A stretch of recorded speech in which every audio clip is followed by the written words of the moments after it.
You are looking live right now at Washington, D.C. and also Mar-a-Lago. The task force is investigating the first assassination attempt on former President Trump.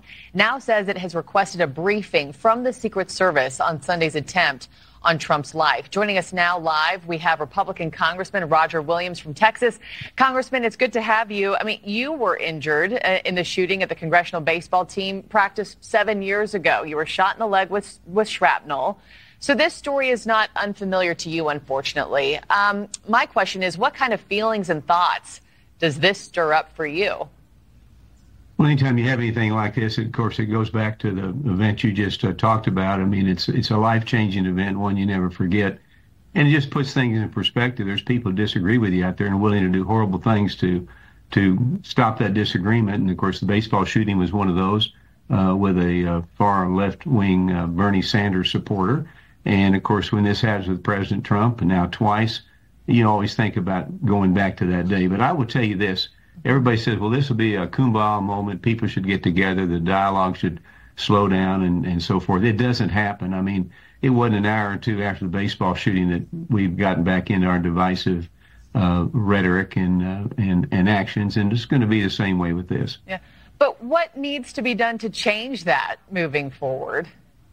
How do we lower the temperature?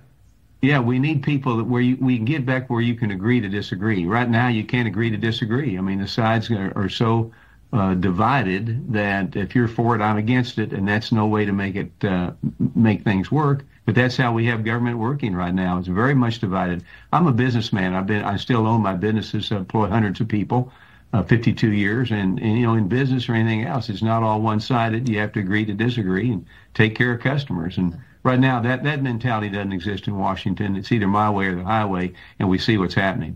A lot of people, calling for more security here. Do you believe that Congress needs to get involved somehow and introduce legislation that guarantees stronger protection for political candidates or former presidents? Well, we learned the last couple of weeks that former presidents don't have the security that current presidents have. I mean, I think that has to be looked at on a case-by-case basis. I mean, President Trump is probably one of the most controversial people in the world, for crying out loud. He should deserve all the protection he can get, whether he's a former or not.